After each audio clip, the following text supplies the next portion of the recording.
When people think of criminal law, they think of unjust prosecution and corrupt defense attorneys who use the law to keep the criminals of this country out of jail. But how exactly do these individuals use the law to do what they do? And how exactly does a criminal use the law to get away with the acts he's committed and run his own criminal empire? To understand this, we have to look at the very basics of California criminal law. All crimes in California fall under two different categories: specific or general intent.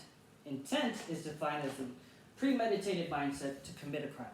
What does this mean? This means that if I'm going to steal someone's car, I have to first think about stealing the car before committing the act. Otherwise, I can't be charged. It's the burden of the prosecution to prove that I have this intent. This is shown in Penal Code 259, burglary, which reads, any person who enters any house, room, or apartment with intent to commit grand or petite larceny or any other felony is guilty of burglary. What does this mean? Well, I took a class here at LMC under Daniel Cabral, and he gave me this excellent example. Let's say that a man walks into a house. He breaks into it because he thinks it's empty. While he's in there, he steals jewelry, he steals video games, he might even take the TV and walk straight out the front door. At the front door, he meets the homeowner, who then calls the police, and the man's taken to jail. During his trial, he may use in his defense that he did not have the specific intent of burglarizing the house when he first entered the structure. He entered the structure with the intent of taking a nap in the man's home. It is after he woke up from his nap that he formed the intent to take all the jewelry. Unfortunately, this is a valid defense here in California. It may not be the best defense, but it's a defense that can be used.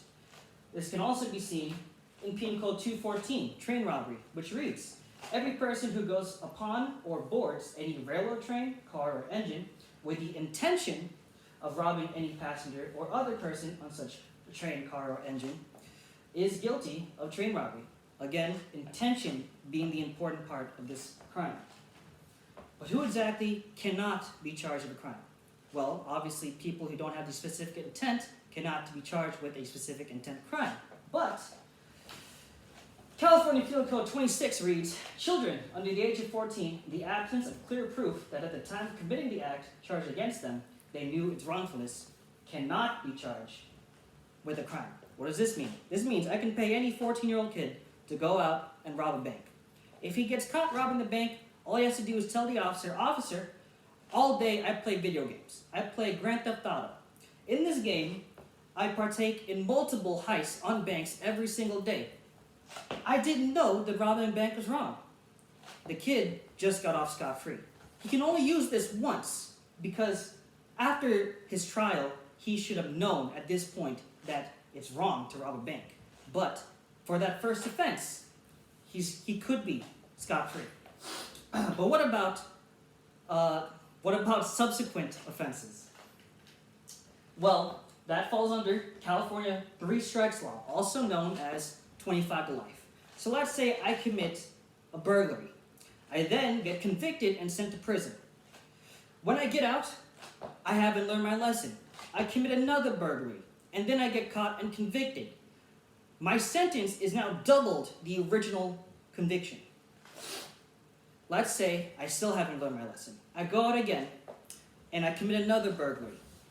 Now, instead of it being tripled, I'm in prison for life for committing 3 burglaries. Is that fair? What about other felonies? Let's say indecent exposure, public exposure.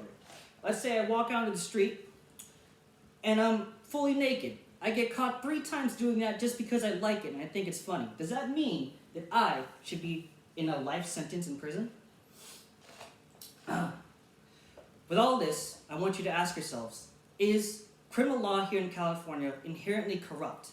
Or maybe the criminals that use the law to their advantage are nothing more than statistical anomalies within the system, and we don't really need to change anything at all. Any questions?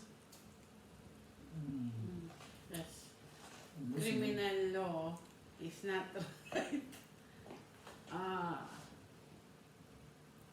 They should change it.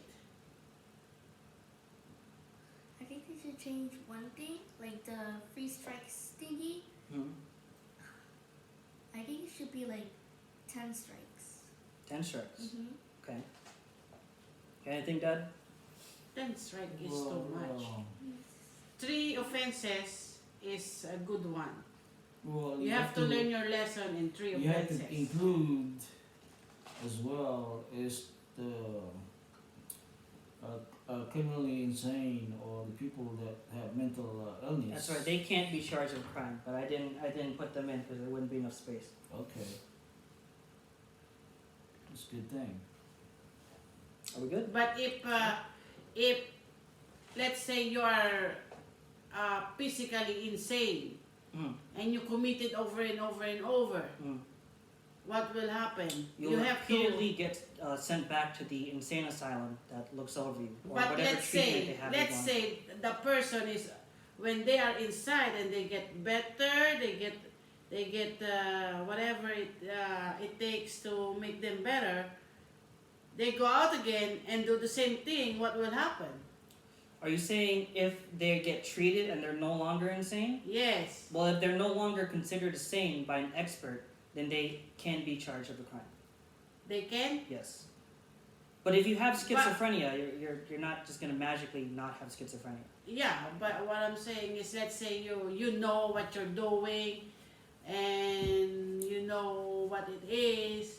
No, you don't Then know you- what you're doing. If you're mentally illness, you don't know exactly what you're doing. Well, if the No, prosecution, sometimes you know what you're doing, but sometimes you're playing down that you are really right, insane. and that's the burden of the prosecution. Yeah. They have to prove You have that to you know what prove. you were doing. Yeah. If they can't do it, then they can't do it. Any other questions? Okay, that's it. All right. Thank you for your time.